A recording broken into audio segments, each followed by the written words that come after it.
Hello, this is a sound reinforcement information video. Why do we need a PA? We can play our acoustic instruments, can't we? Well, after a certain size of venue and audience, acoustics need help to be heard. For this reason, we need the following components in a PA. As an audience gets bigger, the system gets more complex. So let's get started with a small PA or public address system, to give it its full title. Not just bands use PA systems, DJs and public speakers use public address systems too. So let's explore the various elements in a simple PA. Item 1. A mixer. A mixer has multiples of preamps. These are used to connect all source signals, such as microphones and line level signals, to the power amps, then on to the speakers. Item 2. The power amp. The power amp takes the signal from the mixer to the speakers. The mixer only has enough power to drive a pair of headphones, but the power amp gives the speakers enough gain for the speakers to be heard from many feet away from the source, the 19-inch rack. The rack is one of the best ways to carry amps and processing equipment needed to produce a coherent, reliable sound.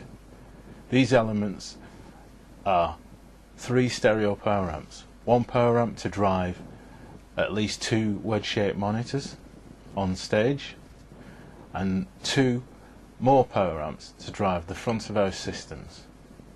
Item 3. The speakers. Why 2 sets of speakers either side?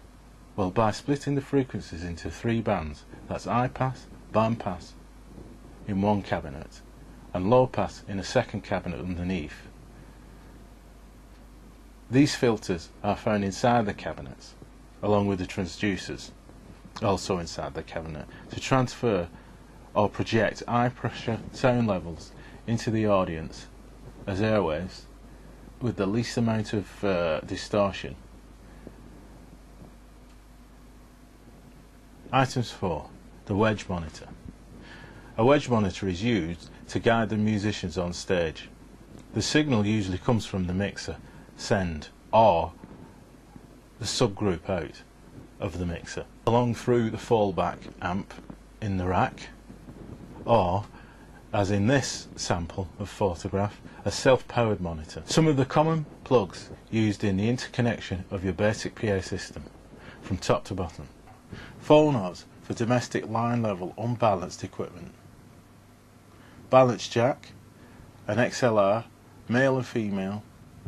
Balance jacks and XLRs use a 3-core lead system to cancel out unwanted noise and radio interference between the interconnected equipment.